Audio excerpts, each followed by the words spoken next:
வணக்கம் வந்தன மக்களே, இது தமிழச்சி குரல், உங்களில் ஒரு குரல். இந்த காணொலியில் நீங்கள் பார்க்க போகிற சிறுகதை யவன ராணி. இந்த கதையில் நீங்கள் காதல், பிரேக்கப்பு, பொறாமை, ட்விஸ்ட்டு, டேர்ன்ஸு, அப்புறம் சதித்திட்டம் தீட்டுறது, ஒருத்தருக்கு ஒருத்தர் எப்படி கவுக்கலாங்கிறது, போர் வர்றது, அரசரை கொலை பண்ணுறது எல்லாமே இருக்குது. வாங்க கதைக்குள்ளே போய் என்னன்னு தெரிஞ்சுக்கலாம்.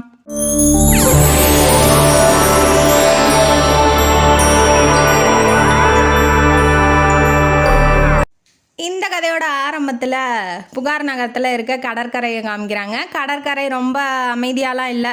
அலைகள் வந்து போடுற சத்தமும், இரவு ஜாமம் 10 மணிக்கு மேலே ஆகுது. அப்பயும் மக்கள் வந்து வேலை செஞ்சுக்கிட்டே இருக்காங்க. பரபரன்னு எல்லாரும் அவங்கவுங்க வேலையை செஞ்சுக்கிட்டு அவங்கவுங்க வீட்டுக்கு போயிட்டுருக்கிற நேரம். படைகள்லாம் ஓரளவுக்கு அந்த இடத்துல யவன வீரர்கள் நிறையா பேர் காவல் காக்குறாங்க. அப்போ சோழர் காலத்தில் எல்லாம் யவன வீரர்கள், ரோம வீரர்கள் அவங்கெல்லாம் வந்து பார்ட்னர்ஷிப்பு, அதாவது ஃப்ரெண்ட்ஷிப்பில் வந்து அங்கே நாட்டுக்கு இவங்க போகிறதும் இவங்க நாட்டுக்கு அவங்க போகிறதும், வணிகம் பண்ண வர்றதும், அவங்க வீரர்களை இங்கே அனுப்பி காவல் புரிய வைக்கிறதும் சகஜம் தானே. அப்போ நல்லா நட்போடு தானே இருந்திருக்காங்க. அப்போ வந்து யவன வீரர்கள்லாம் அங்கே காவல் காத்துக்கிட்டு இருக்கிறதும் அதெல்லாம் காமிக்கிறாங்க. அதுக்கப்புறம் ஹீரோ என்ன பண்ணுறாரு, கடற்கரையில் ஒரு ஓரமாக தண்ணி மேலே நடந்து வந்துகிட்டு இருக்காப்புல. ஏன்னா அவர் ரொம்ப சோகமாக இருக்கார். ஏன் சோகமாக இருக்காருன்னா, தன்னோட காதலி தன் மேலே வெறுப்பு அள்ளி கொட்டுறா அப்படிங்கிறதுனால. அவர் யாரை காதலிக்கிறாரு அப்படின்னா, அவங்க வந்து வேலியிருக்குள்ள தலைவி ஒருத்தியை லவ் பண்ணிகிட்டு இருக்காப்புல. ஆனால் அந்த லவ்வை வந்து அவள் புரிஞ்சிக்காமல் எப்போ பார்த்தாலும் வெறுப்பு அள்ளி கொட்டிக்கிட்டே இருக்கா. இவர் லவ் பண்ண போய் லவ்வை பண்ணலாம் அப்படின்னு சொல்லி போனாலும் அவள் பார்க்குற பார்வையே எரிக்கிற மாதிரி இருக்கிறதுனால அவர் பயந்துக்கிட்டு வந்துடுறாப்புல. நம்ம ஹீரோ பேர் என்ன அப்படின்னா இளஞ்செழியன், அதுதான் அவரோட பேர். இளஞ்செழியன் அப்படியே நடந்து வந்துக்கிட்டு சோகத்தோட உச்சத்தில் வந்துகிட்டு இருக்கும்போது காலைல திடீர்னு ஒரு கட்டை மாதிரி தட்டுப்படுது. என்னன்னு பார்த்தா கீழே ஒரு பெண், அதாவது யவன நாட்டு பெண் மயக்கத்தோட தண்ணியில் பாதி உடமும் கரையில் பாதி உடமும் கிடக்குது. கையில் ஒரு மரக்கட்டையை பிடிச்சிக்கிட்டு அப்படியே மயக்கத்தில் கிடக்குறா. இவருக்கு பார்த்தோன்னே இவ எப்படி இங்கே வந்திருப்பா, இவ யார் அப்படின்னு சொல்லி ரொம்ப நேரம் பார்த்துட்டு இருக்காரு. மந்திரம் போட்ட மாதிரி அப்படியே ஸ்டாச்சு மாதிரி நிற்கிறாப்புல. என்ன ஏது அப்படின்னு சொல்லிட்டு அவருக்கு ஒன்றும் புரியல. அதுக்கப்புறம் என்ன பண்ணுறாரு, கொஞ்ச நேரம் தெளிஞ்சதுக்கப்புறம் அவள் ரொம்ப அழகாக இருக்கா, அவள் அப்படி இருக்கா, உலக அழகியே தோற்றுருவா, நம்ம காதலிச்சோம் அந்த வேலிற்குள்ள தலைவியா, அதெல்லாம் அவருக்கு மறந்துருச்சு. அவள் அழகில் மெய் மறந்து அப்படியே ஸ்டாச்சு மாதிரி நிற்கிறாப்புல. யார் என்ன அப்படிங்கிறது தெரியல. இப்போ இவர் என்ன பண்ணணும், பார்த்தோன்னே ஐயோ யாரோ ஒரு பெண் மயக்கம் போட்டு விழுந்துட்டா, நம்ம காப்பாற்றணும்னு நினைக்கணும். அவர் அந்த அழகை ரசிச்சுக்கிட்டு நின்றுட்டுருக்காரு. அப்புறம் கொஞ்ச நேரம் கழித்து ஐயோ நம்ம தப்பு பண்ணுறோம், யாருன்னு தெரியல, உடனே வந்து அவளை எழுப்பி விட்டு மருத்துவ உதவி செய்யணும், யாரையாவது கூப்பிடலாம் அப்படின்னு சொல்லி சுற்றி முற்றி பார்க்குறாரு. யவன வீரர்கள் தான் போயிட்டுருக்காங்க. அந்த காவல்லாம் முடிச்சுட்டு தூங்கிறதுக்காக நகரத்துக்குள்ளே போயிட்டுருக்காங்க. அவங்க தூரத்தில் இருக்காங்க. அவங்கள கூப்பிட்டாலும் பலன் இல்லை, அவங்களும் வர முடியாது. அப்படிங்கிறதுனால இவரே என்ன பண்ணுறாரு, அந்த யவன பெண் இருக்கா இல்லையா மயக்கம் போட்டு, அவளை வந்து தூக்கலாம் அப்படின்னு சொல்லிட்டு போகிறாப்புல. அப்போ வந்து லவ்வர் ஞாபகம் வந்துடுது. ஏற்கனவே பொறாமையில் பொங்கிட்டு இருக்கா. இதை தூக்கிட்டு போகிறத எவனாவது பார்த்து அவள்கிட்ட போய் சொன்னால் இன்னும் கொஞ்சம் சண்டை முத்திரும், என்ன பண்ணுறது அப்படின்னு சொல்லி அப்போ தான் லவ்வர் நினப்பு வருது அவருக்கு. சரி ஒரு இருட்டு பக்கமாக போயிடலாம், அப்போல்லாம் லைட்லாம் இல்லை, விளக்கு தானே, நிழல் இருக்கும், அந்த பக்கமாக போயிடலாம், நம்ம தெற்கு பக்கமாக இருக்க திட்டவாசல் வழியாக போயிடலாம் அப்படிங்கிற மாதிரி இவர் யோசிக்கிறாரு. அங்கே காவல் புரிகிறவங்களாம் கம்மியாக தான் இருப்பாங்க, அதனால் நம்ம அந்த பக்கமாக போயிடலாம் அப்படின்னு சொல்லிட்டு அவளை அப்படியே தூக்கிட்டு போகிறாரு. மயக்கத்தில் இருக்கிறவளை, அவள் தண்ணி நிறையா குடிச்சிருக்கா கடலில் நீந்தி வந்ததுனால. அவர் தூக்கிட்டு போகும்போது உடம்பு குலுங்குது இல்லையா, அதனால் கொஞ்சம் கொஞ்சமாக தண்ணி வாயிலேருந்து வெளியேறுது. அப்படியே அந்த நெஞ்சு ஃபுல்லாக அந்த தண்ணியால் நனைஞ்சு போயிடுது அவருக்கு. அப்பயும் ஈரத்தோடு அப்படியே அப்படி தூக்கிட்டு உள்ளே போகிறாரு. போகும்போது அந்த வீரர்கள், திட்டவாசலில் இருக்க வீரர்கள்லாம் சில பேர் பார்த்துட்றாங்க. பார்த்தோன்னே இவர் வந்து பெண்கள்னால் 10 அடி தள்ளி நிற்பார். அதுவும் யவன பெண்கள்னால் கிட்டேயே போக மாட்டார். அவங்க தான் வந்து மேலே விழுவாங்களே ஒழிஞ்சு இவர் போய் யார் பின்னாடியும் போகிறத அங்கே யாருமே பார்த்ததே இல்லை. ஒரே பெண், இவர் பின்னாடி போகிற ஒரே பெண் அந்த வேளிர்குல தலைவி மட்டும்தான். ஆனால் இவர் எப்படி இப்படி மாறிட்டார்? அங்கே வந்து யவன பெண்கள் வந்து குடிச்சிட்டு கூத்தடிக்கிறது, யவன வீரர்களோட சேர்ந்து டான்ஸ் ஆடுறது, பாட்டு பாடுறது, ரொம்ப போதையில் மயக்கம் போட்டு விழுகிறதெல்லாம் சகஜம். அதனால இந்த பெண்ணும் விழுந்திருப்பா, அவரை தூக்கிட்டு போகிறாரு. ஆனால் இந்த அளவுக்கு உதவி செய்யணும்னு என்ன அவசியம்? எவனாவது ஒரு வீரனை கூப்பிட்டு கூட தூக்கிட்டு போயிருக்கலாமே அப்படிங்கிற மாதிரி எல்லாம் வீரர்கள்லாம் ஒருத்தருக்கு ஒருத்தர் பேசிக்கிறானுங்க. பேசிகிட்டு இருக்கும்போது இவர் அதெல்லாம் கண்டுக்கல. அவர் நேராக அவரோட அரண்மனைக்கு போகிறாப்புல. இவர் யார் அப்படின்னா சோழ படையில் இருக்கிற ஒரு படைக்கு தலைவராக இருக்கார், படைத்தலைவராக இருக்கார். ஆனால் இவர் பிறப்பால் பாண்டியர், ஆனால் சோழ படையில் ஒரு படைத்தலைவராக இருக்காப்புல. நல்ல வீரமான ஆள். இவர் தூக்கிட்டு போகும்போது கதவை தட்டுறாப்புல. அரண்மனை கதவை தட்டினோன்னே ஹிப்பலாஸ் அப்படிங்கிற ஒரு யவன வீரன் தான் இவருக்கு உதவியாளராக இருக்காப்புல. அவர் என்ன பண்ணுறாரு, கதவை திறந்துக்கிட்டு பார்த்தோன்னே ஆச்சரியப்படுறாரு. எப்படி இந்த பெண்ணை எப்படி நீங்கள் தூக்கிட்டு வர்றீங்க அப்படின்னு சொல்லிட்டு, இப்போல்லாம் பேசுறதுக்கு நேரம் எல்லாம் கதவை தரன்ட்டு அவரை இடித்து தள்ளிட்டு அவரோட ரூமில் போய் அந்த பெண்ணை படுக்க வைக்கிறாப்புல. ஹிப்பலாஸுக்கு ஒரே ஆச்சரியம், எப்படி நம்ம படைத்தலைவர் எப்படி ஒரு பெண்ணை தூக்கிட்டு வராரு, இதெல்லாம் ஆச்சரியமாக இருக்கே அப்படின்னு சொல்லிட்டு அந்த பெண்ணை கவனிக்கும் போது அவள் கையில் வந்து அன்னப்பறவை பறக்கிற மாதிரி விரிஞ்ச மாதிரி ஒரு ஆபரணம் வந்து போட்டிருக்கா. அதை பார்த்தோன்னே ஹிப்பலாஸ் வந்து ரொம்ப பயப்படுறான். அதுவும் இல்லாமல் இவங்களையே தூக்கிட்டு வந்தீங்க, இவங்க யவன நாட்டில் ஒதுக்கி வைக்கப்பட்டாங்க, இவங்களையே தூக்கிட்டு வந்தீங்க, இவங்க வந்தாவே தீமை தான் நடக்கும், இது வந்து விதி அப்படின்னு சொல்கிறாப்புல. இதெல்லாம் போய் என்னடா இந்த காலத்தில் போய் நம்பிட்டு இருக்க விதி கிதின்னு அப்படின்னு சொல்லிட்டு அவர் சொல்கிறாரு. படைத்தலைவரான இளஞ்செழியன் சொல்கிறாப்புல. சொன்னதான் கேட்க மாட்டேங்கிறான். இவ நுழைஞ்சாவே நாட்டுக்கு கேடு தான் வரும், நமக்கும் கெட்டது தான் நடக்கும். அந்த சிம்பல் போட்டு அந்த ஆபரணத்தை கையில் போட்டிருக்கா இல்லையா, அதை பார்த்தோன்னே அவன் பயப்பட ஆரம்பிக்கிறான். அதெல்லாம் பயப்படாத, அதாவது கிழக்குலேருந்து கிழக்கில் தோன்றி சூரியன் மேற்கில் உதயமாகுது, கிழக்கில் தோன்ற எங்கள் நாட்டுக்கு அறிவு நிறையா இருக்குது, மேற்கில் மறைகிற உங்கள் நாட்டுக்கு அறிவே இல்லையாடா அப்படின்னு சொல்லி அவர் ஒரு பக்கம் கிண்டல் அடிக்கிறாப்புல. சரி, உங்கள் அறிவு எந்த அளவுக்கு வேலை செய்யுதுன்னு நானும் பார்க்குறேனே, விதியை மதியால் வெல்லலாம் அப்படின்னு சொல்லியிருக்காங்களே ஒழிஞ்சு, ஆனால் விதி தான் பல நேரத்தில் வென்றிருக்கு. அதனால் இந்த விதியை நீங்கள் வந்து இப்பயே கொண்டு போய் வெளியில் விட்டுருங்க, எங்கே கடலில் எடுத்தீங்களோ அந்த கடல்லே கொண்டு போய் விட்டுருங்க அப்படிங்கிற மாதிரி அவன் சொல்கிறான். இவன் சொல்கிறத பார்த்தா என்னடா ஏதாவது நடந்துருமோ அப்படிங்கிற மாதிரி நமக்கு தோணுது. அது இல்லாமல் இவ எப்படி கடற்கரைக்கு வந்தா அப்படிங்கிறத யோசிக்க ஆரம்பிக்கிறான் இளஞ்செழியன். ஏதாவது கப்பலில் வந்து மழை பெஞ்சா இடிக்கிடி விழுந்திருக்கான், கப்பல் உடஞ்சிருக்கான், அதில் மரக்கட்டையை பிடிச்சி வந்திருப்பாடா அப்படின்னு சொல்லி ஹிப்பலாஸ் கிட்ட சொல்கிறான். ஏன்பா, மழை பெஞ்சா நம்ம மீனவர்கள் வந்து நம்மள்கிட்ட சொல்லுவாங்க, மழைக்கான அறிகுறியே இல்லை, மேகங்களும் இல்லை, நீங்கள் எப்படி இவ்வளோ திடமாக சொல்ல முடியும் அப்படிங்கிற மாதிரி அவன் கேள்வி கேட்குறான். சரி, வேறு விதமாக கூட இருந்திருக்கலாம், கொள்ளைக்காரங்க வந்து கொள்ளை அடிக்கடிச்சு போகிறதுக்காக சண்டை போட்டிருக்கலாம், தீ பந்தங்களை படகு மேலே எரிஞ்சிருக்கலாம், அது மூலமாக தீ பிடிச்சி படகு வெடித்து அவள் வந்திருக்கலாம் அப்படிங்கிற மாதிரி யூகிக்கிறான். பட் ஆனால் என்னான்னு தெரியல, இவ யாருன்னு தெரியல. வந்து பெட்டில் படுக்க வச்சுட்டு அவங்க 2 பேரும் பேசிகிட்டு இருக்காங்க. அவள் வேறு ஃபுல்லாக நனைஞ்சிருக்காளா. நனைஞ்ச உடனே சரி இவளை முன்ன எழுப்பி விடலாம், இவளை சுயநினைவுக்கு கொண்டு வரதுக்கு ஏதாவது பண்ணலாம் அப்படின்னு சொல்லி கிட்ட போகும்போதே கதவு டோன்னு தட்டு ஆரம்பிக்கிறாங்க.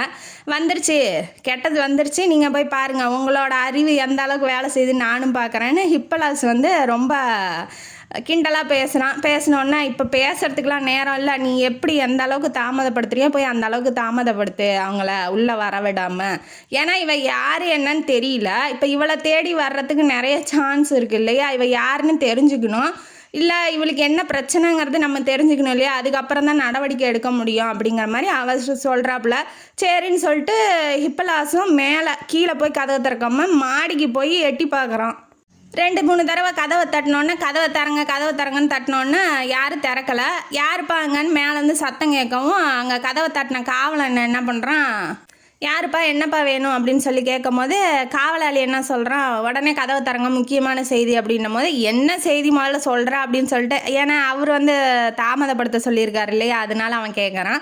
உடனே அங்கே இருக்க கோட்டை தலைவன், அதாவது அந்த கோட்டைங்கள்லாம் பராமரிப்பான் இல்லையா, அவனும் வந்து ஒரு யவன வீரன் தான். அந்த கோட்டை தலைவனை பின்னாடி வந்துட்டு கதவை திறக்க முடியுமா முடியாதா அப்படின்னு சொல்லி கேட்குறாப்புல. உடனே ஹிப்பலாஸ் வந்து பயந்துடுறான். சரி ஓகே, இவன் வந்திருக்கானா முக்கியமான நியூஸாக தான் இருக்கும் அப்படின்னு சொல்லிட்டு உடனே வரேன் அப்படின்னு சொல்லிட்டு கீழே இறங்கி வரும்போது நியூஸை சொல்லிடுறான். படைத்தலைவரான இளஞ்செழியன்ட்ட சொல்லிட்டு கதவை திறக்கலான்னு போனோடனே கதவை திறக்கிறதுக்கும் பழைய கதவு, அதாவது பெரிய கதவு இல்லையா, தாப்பால் கொஞ்சம் மெதுவாக பொறுமையாக திறந்து விட்டுட்டு ஏன் இவ்வளோ நேரம் பண்ணுறீங்க அப்படின்னு சொல்லிட்டு மேலே ஏறி எங்கே உங்கள் தலைவன் எங்கே அப்படின்னு சொல்லி கேட்கவும் அவர் தூங்கிட்டு இருக்காரு. தூங்குறவரை எழுப்புனா சத்தம் போடுவார். அப்படிங்கும்போது நீ எழுப்புடா நான் பார்த்துக்கிறேன் அப்படின்னு சொல்லிட்டு நேராக ரூமுக்குள்ளே போயிடுறாரு.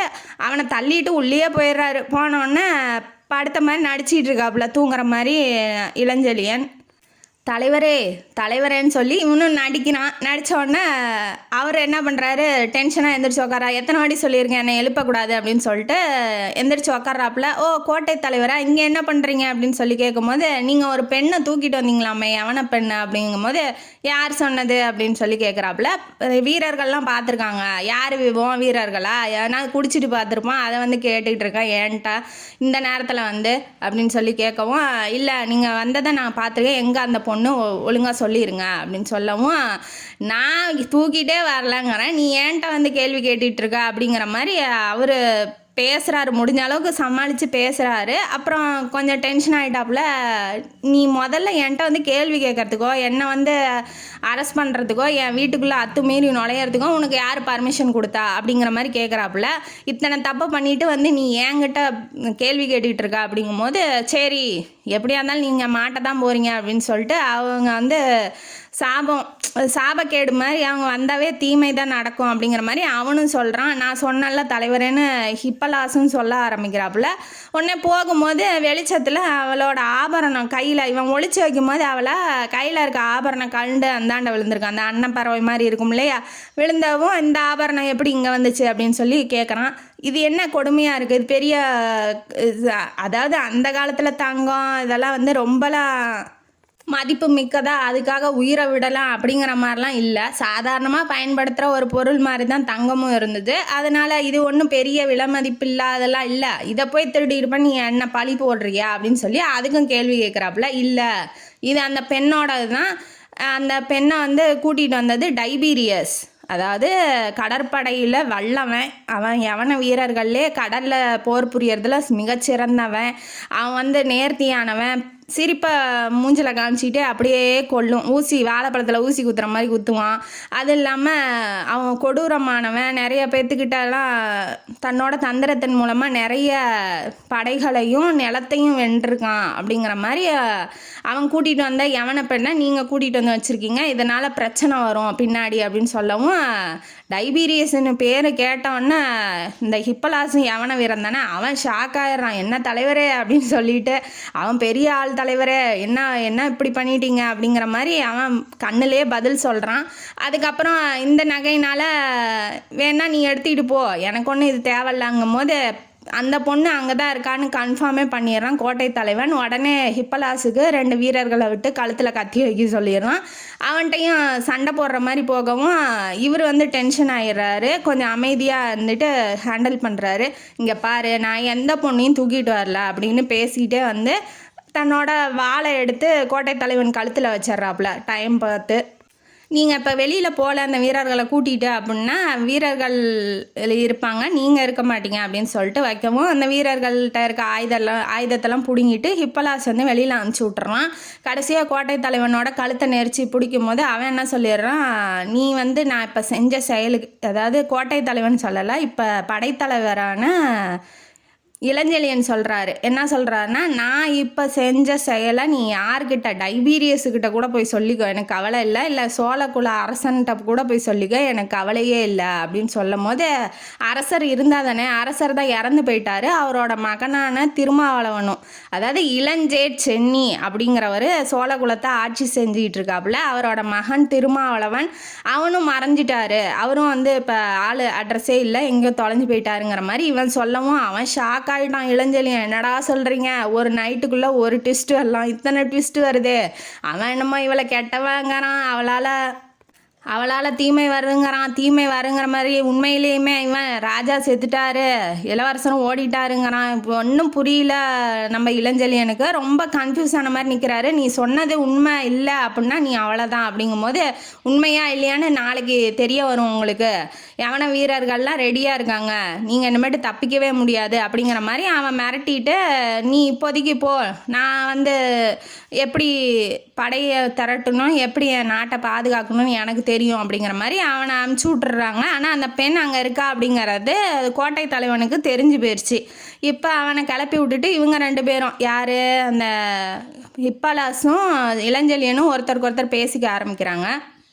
உண்மையிலேயே அந்த கோட்டை தலைவன் சொல்கிற மாதிரி இவ யவன பெண்ணாக இருந்தா, டைபீரியஸ் கூட்டிகிட்டு வந்தவனாக இருந்தால் துணை கப்பல்கள்லாம் நிறையா வந்திருக்குமே. ஆனால் அந்த மாதிரி எந்த கப்பல்களும் ஆக்சிடெண்ட் ஆன மாதிரி, அதாவது அந்த கொள்ளையர்கள் தீப்பிடிச்சு அந்த வெடித்து பெரிய இதாக இருந்தால் நேரப்போ நியூஸ் வந்திருக்குமே அப்படின்னு சொல்லி நினச்சி பார்க்குறான். அதுவும் இல்லாமல் மன்னர் இறந்துட்டாங்கிறான், இளவரசரும் தப்பிச்சு மறைஞ்சிட்டாரு அப்படிங்கிறானே, இதெல்லாம் உண்மையா அப்படின்னு சொல்லிட்டு ரொம்ப குழப்பத்தில் இருக்காங்க. இப்போ இவன் எந்திரிச்சாதான் என்ன ஏதுன்னு தெரிய வரும். இவனை எங்கே ஒளிய வச்சுருக்கான் அப்படின்னா, அந்த கவச மனிதன் மாதிரி இருப்பாங்க இல்லையா, அந்த காலத்தில் இரும்பில் வச்சுருப்பாங்க இல்லையா, அது கையில் வேலேந்தி நிற்கிற மாதிரி, அந்த மாதிரி ஒரு பெட்டிக்குள்ளே போட்டு அடைச்சி வச்சுருக்கான். கண் மூக்கெல்லாம் தெரியும் இல்லையா காற்று விடுறதுக்கு, அந்த மாதிரி ஒரு பெட்டிக்குள்ளே உள்ளே போட்டு வச்சுருக்கான். இப்போ போய் திறந்து அசாம தூக்கிட்டு வந்து அவளை திரும்ப பெட்டில் போடுறான். போட்டோன்னே இவளுக்கு கொஞ்சம் நினப்பு வர மாதிரி இருக்குது. ஏன்னா அங்கே தூக்கிட்டு வரும்போதே தண்ணியெலாம் வெளியில் வந்துடுச்சு. இப்படி குளிக்கு தூக்கிட்டு வந்தான் இல்லையா, அதனால் தண்ணியெலாம் வெளியில் வந்துடுச்சு. கொஞ்சம் கை கால்லாம் தேய்ச்சி விடுறான். அப்புறம் சூடாக இந்த சுடுதண்ணி இருக்கு இல்லையா, அதில் வந்து ஒத்தி ஒத்தி எடுக்கிறான். அப்போ அவளுக்கு கொஞ்சம் ஞாபகம் வந்துருச்சு. வந்தோடனே எங்கே பார்த்தோன்னே இளஞ்செழியனை பார்த்தோன்னே சிரிக்கிறா. இவன் வந்து உடனே ஹிப்பலாஸ் கிட்ட போய் நான் சொல்கிறத அப்படியே டிரான்ஸ்லேட் பண்ணி சொன்னேன். ஏன்னா அவங்க யவன மொழியில் பேசுவாங்க இல்லையா, இவளுக்கு தெரியாமல் இருக்கும். நான் தமிழில் கேட்குற கேள்வியை அவளுக்கு டிரான்ஸ்லேட் பண்ணி சொல்லு அப்படின்னு சொல்லி சொல்கிறாப்புல. சரி தலைவரேன்னு சொல்லும் போது, அது தேவையில்லை படைத்தலைவரே, எனக்கு தமிழ் நல்லா தெரியும் அப்படின்னு சொல்லி சொல்ல உடனே இவனுக்கு ஷாக்கு. என்னடா அது தமிழ் தெரியுங்கிறா, எப்படிம்மா தெரியும் உனக்கு அப்படிங்கும்போது, இவ எதுக்காக இப்போ இங்கே வந்திருக்கா அப்படின்னா, அந்த புகார் நகரத்துக்கே ராணி ஆகலாம் அப்படிங்கிற ஒரு ஐடியாவோட வந்திருக்கா. ஏன்னா யவன குருமார்கள் என்ன சொல்லியிருக்காங்கன்னா, 5 கிரகம் உச்சத்தில் இருக்கும்போது இவ பிறந்திருக்காளாம், அதனால் இவ ஒரு ராணியாக தான் ஆக முடியும் அப்படின்னு சொல்லிட்டாங்க. இப்போ அவங்க நாட்டில் போய் ராணி ஆகலாம் அப்படின்னா அவளுக்கே 3 அண்ணனுங்க இருக்கானுங்க, எப்படி ராணி ஆக மாட்டானுங்க அப்படின்னு தெரிஞ்சோடனே, புகார் நகரத்தில் தான் நிறைய யவனர்கள் இருக்காங்க, வாணிபத்துக்கும் வராங்க, நிறைய பேர் இருக்காங்க, எப்படி அந்த நகரத்தை பிடிச்சிட்டு நம்ம போய் ராணியாக்கி விட்டுறலாம் அப்படிங்கிற ஒரு எண்ணத்தோட டைபீரியஸ் வந்து கூட்டிகிட்டு வந்திருக்காப்புல. அந்த உண்மையும் சொல்கிறேன், இந்த மாதிரி குருமார்கள் வந்து சொல்லியிருக்காங்க, அதனால் நான் தான் இனிமேட்டு இந்த நாட்டோட ராணி அப்படிங்கிற மாதிரி சொன்னோன்னே இவன் சிரிக்கிறான். இளஞ்செழியன், என்னம்மா சொல்கிற, பகல் கனவுலாம் காணாத, அதெல்லாம் நடக்காத காரியம் அப்படின்னு சொன்னோன்னே, இப்போ நடக்குது தானே, நீயும் நானும் ஒன்றா இருக்கணுங்கிறது விதி, அதாவது பிணைஞ்சு 2 பேரும் பிணைப்பில் இருக்கிறோம் அப்படிங்கிறது விதி, அதை யாராலும் மாற்ற முடியாதுங்கும் போது, என்னடா எதுக்கு எடுத்தாலும் விதி விதிங்கிறீங்கன்னு டென்ஷன் ஆகிட்டான் இவன். இளஞ்செழியன் டென்ஷன் ஆகிட்டு என்ன நினச்சிட்டு இருக்கான் மனசில், உனக்கு கீழே எல்லாம் தமிழ் மக்கள் இருப்பாங்கன்னு உனக்கு நினைப்பா, நான் இருக்கிற வரைக்கும் அது நடக்காது அப்படிங்கும்போது நடந்துக்கிட்டு தானே இருக்குது அப்படின்னு சொல்லி சொல்கிறாங்க. உடனே இவன் நம்ம ஹிப்பலாஸ் கிட்ட ஒரு கட்டளை மாதிரி சொல்கிறான், போய் அவளை பேசாமல் இருக்க சொல்லு அப்படிங்கிற மாதிரி. அவன் போய் சொல்லலான்னு போகும்போது அவள் ராணிக்கான அந்த மிடுப்பு, அந்த பேச்சு, அந்த கட்டளை சொல்கிற திறன், அந்த நீ அமைதியாரு, அந்த கண்ணால் முறைக்கிறது, அந்த இதெல்லாம் அப்படியே பாடி லாங்குவேஜ் எல்லாம் அவளுக்கு இருக்கிறதுனால அவனே பயந்துக்கிறான். இவன் என்ன சொன்னாலும் அவன் போய் அவள்கிட்ட சொல்ல மாட்டேங்கிறான், தயக்கத்திலே நிற்கிறான். அதுவும் இல்லாமல் அந்த ரூமுக்குள்ளேயே இல்லை, வெளியில் போயிட்டான். ஏன்னா அவள் வெளியில் போய் சொல்லியிருப்பா. சைகையிலேயே ஒரு சில கட்டளையெல்லாம் சொல்லியிருப்பா. அது என்ன அப்படின்னா, அந்த பட்டு திரை சீலையெல்லாம் அந்த ஜன்னலில் போட்டிருப்பாங்க இல்லையா, அந்த காலத்தில் இவ ஈரமாக இருக்கா, இப்போ இவளுக்கு ட்ரெஸ் சேஞ்ச் பண்ணும் இல்லையா, அதனால பட்டு திரை சீலையும் சுடுதண்ணி காலுக்கு வெறப்பா ஆயிட்டா, அதனால கொஞ்சம் சூடாக ஏற்றுறதுக்கு சுடுதண்ணியும் எடுத்துருவான்னு கண்ணிலே சொல்லியிருக்கா. அவனும் கரெக்டாக புரிஞ்சுக்கிட்டு கரெக்டாக எடுத்துகிட்டு வந்து கொடுத்தோன்னா, என்னடா அது அப்படிங்கிற மாதிரி அவனுக்கே ஆச்சரியம். ஏன்னா ஒரு ராணி மாதிரி இவ கட்டளை போடுறா, அவன் கரெக்டாக அதை செயல்படுத்துகிறானே. அப்போ யவன வீரர்களுக்குள்ளே இவங்களுக்குள்ளே ஏதோ ஒரு மொழி பாஷையெல்லாம் தெரிய மாட்டேங்குது அப்படின்னு சொல்லி இளஞ்செழியன் வந்து நினச்சிக்கிட்டு இருக்கான். இப்போ 2 பேத்தையும் வெளியில் அனுப்பிச்சிட்டு மகாராணி மாதிரி அந்த பட்டு சீலையை வந்து தன்னோட உடம்புல உடுத்திக்கிட்டு அதுக்கப்புறம் கொண்ட மாதிரி போட்டுக்கிறா. இப்போ ராணி கணக்காக மிடுக்கா சூப்பராக இருக்கா. அந்த விளக்கு வெளிச்சத்தில் பார்த்தோன்னே இளஞ்செழியன் வந்து, நாடாவது மண்ணாவது இந்தியா இந்த தமிழ்நாட்டை காப்பாற்றுறதாவது அங்கே மன்னன் செத்துட்டானாவது இதெல்லாம் அவனுக்கு வந்து மறந்தே போயிடுச்சு. அப்படியே அழகில் மயங்கி அப்படியே அங்கேயே நிற்கிறான். நின்னோடனே கொஞ்ச நேரம் நினப்பு வந்தோடனே சரி டைபீரியஸ் வந்திருக்காங்கறியே, டைபீரியஸ் கூட வந்தால் துணை கப்பல்கள்லாம் ஏன் வரல, நீ பெரிய ராணியாக யவன ராணியாக இருக்கலாம், ஆனால் துணை கப்பல்களோட ஏன் வரல, உண்மையிலேயுமே இடி விழுந்துருச்சா மழை எது பேஞ்சிச்சா அப்படிங்கும் போது அவள் வந்து டைபீரியஸ் வரும்போது எனக்கு எதுக்கு துணை கப்பல்கள், ஏன்னா அவன் பெரிய வீரன், அவன் பெரிய தளபதி மாதிரி இருக்கான், படையிலையும் சரி நிலத்தில் சண்டை போடுறதா இருந்தாலும் அவன் தந்திரத்தெல்லாம் வகுத்து ஆளக்கூடியவன். இவன் நினச்ச மாதிரியே கொள்ளை கப்பல்கள் தான் வந்து தீ பிடிக்கிற மாதிரி தீப்பந்தத்தை எரிஞ்சு அந்த கப்பல் தீ பிடிச்சிருக்கு. அதுலேருந்து தப்பிக்கிறதுக்காக மரக்கட்டை ஒன்றில் கட்டி வச்சு இவளை அமுச்சு விட்ருக்காப்புல டைபீரியஸ். அவர் பின்னாடியே வருவார், அவர் உயிரோடு தான் இருப்பார்னு நினைக்கிறேன் அப்படிங்கிற மாதிரி சொல்லிட்டா. சொன்னதுக்கப்புறம் சரி இன்னைக்கு எப்படியும் மன்னர் செத்துட்டார், யவன வீரர்கள்லாம் ரொம்ப நிறைய பேர் இங்கே புகார் நகரத்தில் இருக்காங்க, எப்படி இந்த நாட்டை வந்து கைப்பற்றிடுவாங்கன்னு நினைக்கிறேன், அதை முறியடிக்கிறதுக்காக நம்ம என்னென்ன பிளான் பண்ணோம் அப்படிங்கிறத காலையில் பேசிக்கலாம் அப்படிங்கிற மாதிரி இவன் யோசிச்சுட்டு இளஞ்செழியன் யோசிச்சுட்டு நீயும் போய் தூங்குப்பா அப்படின்னு சொன்ன உடனே இவன் எட்டி பார்க்குறான். அந்த ஜன்னல் வழியாக எட்டி பார்க்கும்போது ஃபுல்லாக அந்த அரண்மனையை சுற்றி ஆளுங்க, அந்த கோட்டை தலைவன் போனான் இல்லையா யவன வீரன், அவன் வந்து ஆளுங்கள்லாம் கூட்டிகிட்டு வந்துட்டு இங்கே தான் ராணி இருக்காங்க அப்படிங்கிறத நல்லா தெரிஞ்சுக்கிட்டு முற்றுகையிட்டுட்டாங்க. இவனுக்கு பார்த்தோன்னா ஆச்சரியமாக ஆயிடுச்சு. எப்படிடா இவன் காலையில் தானே வரேன்னா அதுக்குள்ளே நீங்கள் அவன் சொல்கிறத நம்பிட்டு நீங்கள் ஏன் தலைவரே அப்படின்னு சொல்லிட்டு ஹிப்பலாஸ் வந்து சொல்கிறான். சரி இப்போ தப்பிக்கணும், இவளை வந்து இப்போ இவளை பிணைக்கதியாக பிடிச்சாதான் டைபீரியஸை நம்ம வெல்ல முடியும். ஏன்னா இவன் படையோடு வந்து இறங்கிட்டு உடனே நாட்டை பிடிச்சிட்டானா என்ன பண்ணுறது, நம்மள்ட்ட இருக்க ஒரே துருப்பு சீட்டு வந்த ராணி யவன ராணி தான், இவளை பிடிச்சிக்கிட்டு நம்ம எப்படியாவது தப்பிச்சு இந்த இடத்த விட்டு போகணுங்கிறது இளஞ்செழியனோட பிளானு. கீழே போகலாம் அப்படின்னா மாடிப்படி ஃபுல்லாக அந்த அரண்மனைக்குள்ளேயே உள்ளே எல்லாம் வர ஆரம்பிச்சிடுறாங்க படை வீரர்கள்லாம். இப்போ அந்த ரூமை விட்டு கூட அவங்களால வெளியில் வர முடியாத சூழல். என்ன பண்ணுறது அப்படின்னு யோசிக்கிறாரு. ஹிப்பலாஸை பார்க்குறது, இவனும் யவன வீரன் தானே, இப்போ நாட்டை கைப்பற்றிட்டான், அவனும் அவங்க பக்கம் சாஞ்சிருவாங்கல்ல, என்ன நினச்சிட்டு இருக்க ஹிப்பலாஸ், இத்தனை நாள் வரைக்கும் நான் என் கூட நீ இருந்திருக்கா, எனக்கு சேவை செய்ய போறியா இல்லை உங்கள் யவன வீரர்களோட சேர்ந்துட்டு என்னட்ட சண்டை போட போறியா அப்படின்னு சொல்லி கேட்குறாப்புல. அவன் கொஞ்ச நேரம் யோசிச்சுட்டு தலைவரை என்ன சொல்கிறீங்க, உங்கள் நன்றியை மறப்பேனா, நான் உங்களுக்காக என்ன வேணாலும் செய்வேன் அப்படின்னு சொல்லிட்டு ஹிப்பலாஸ் வந்து எப்போதுமே இளஞ்செழியன் பக்கம்தான் இருக்கிறான்.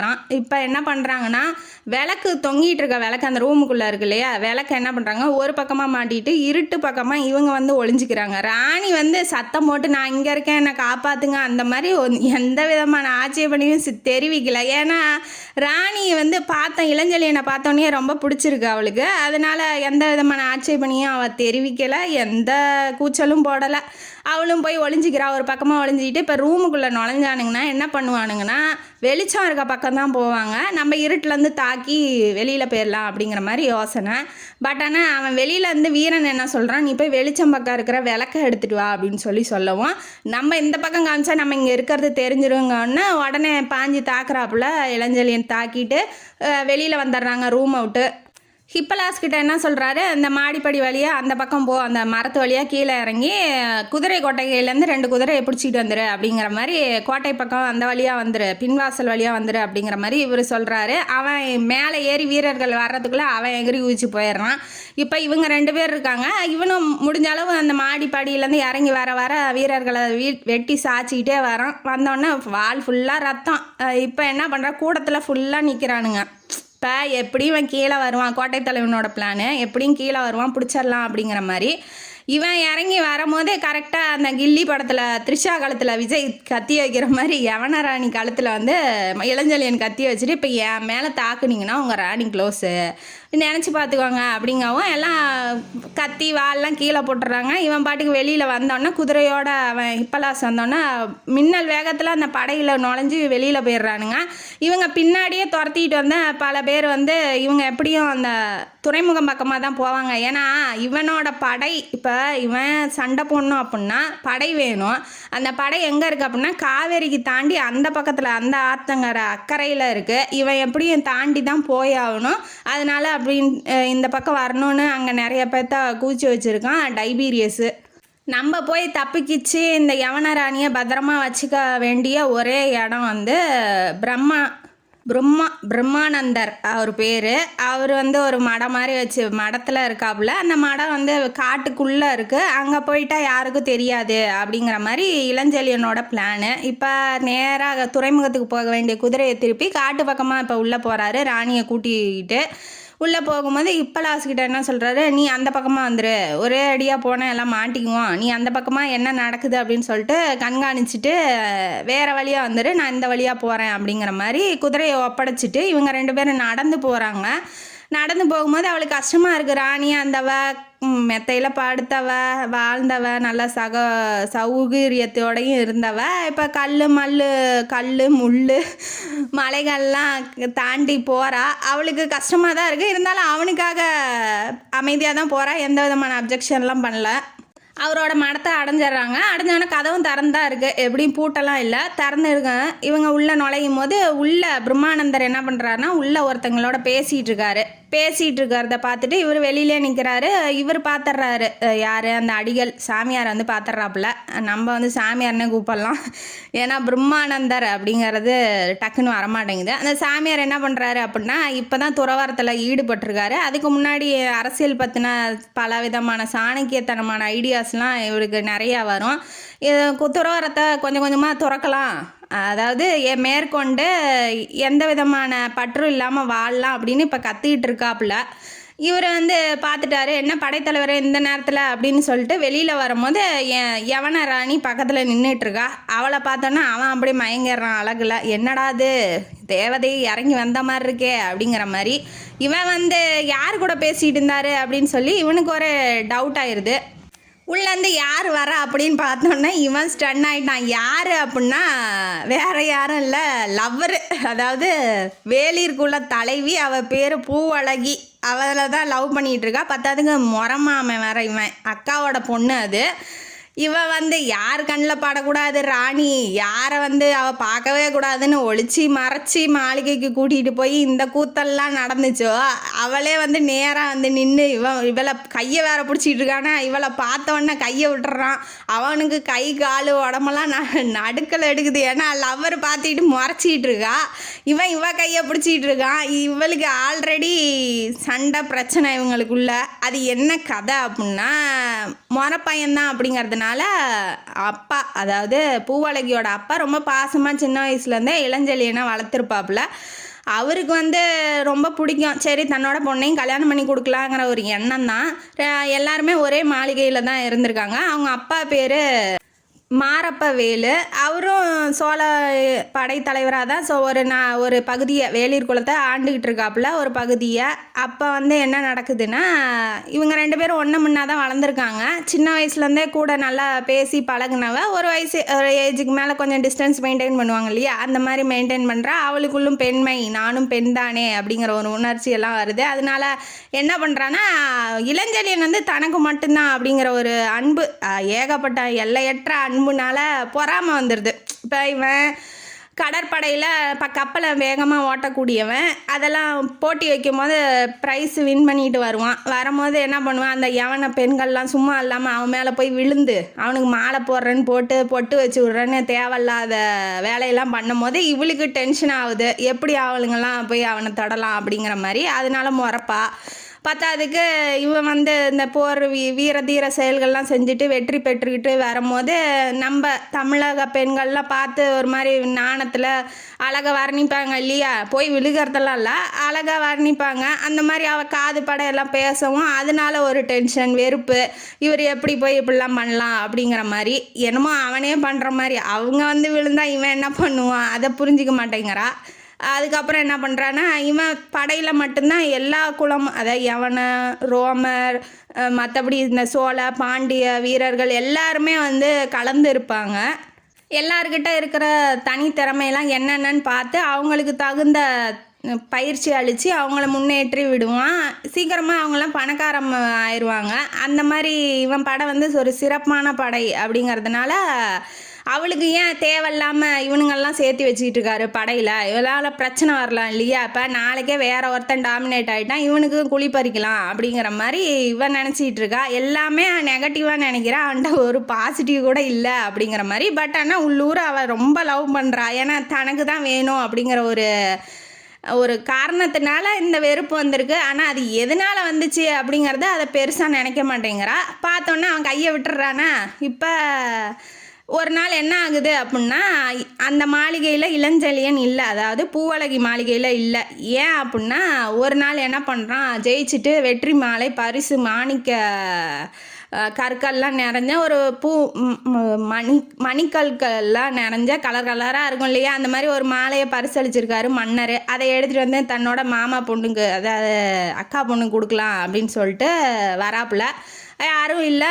அவளோட ஃப்ரெண்டு பேர் இன்பவள்ளி, அவளும் இல்லை. இவ தனியாக உட்காந்து மேக்கப் போட்டுக்கிட்டு இருக்கா. இவரும் போகிறாரு.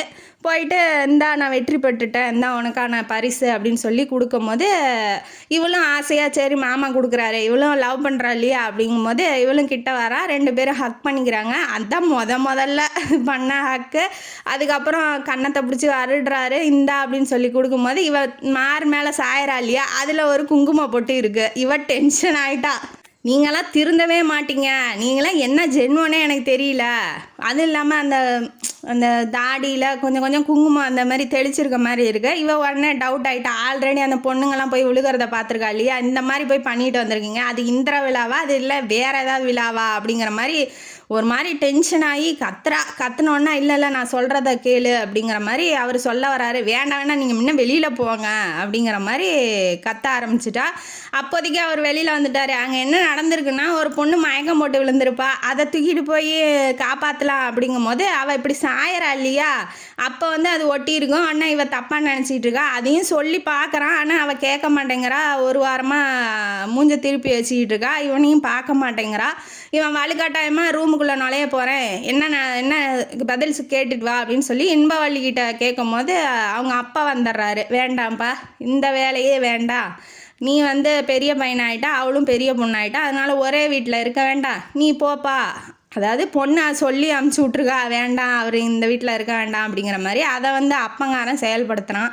அதனால் அதையும் புரிஞ்சுக்கிறாப்புல. சரி, இத்தனை நாளாக நான் இருந்தது பெரிய பையன் மாதிரி உங்களுக்கு தெரியல, இன்றைக்கி தான் தெரிஞ்சிச்சா, இவரே இப்படி சொல்லும் போது நம்ம எதுக்கு இப்படி இருக்கணும் அப்படிங்கிறதுனால தான் கோட்டையை தாண்டி பல கிலோமீட்டருக்கு அந்தாண்டா ஒரு தனி மாளிகையில் வந்துகிட்டு இருக்கான். இதுதான் நடந்த மேட்ரு. இது நடந்து 2 வருஷம் ஆகுது.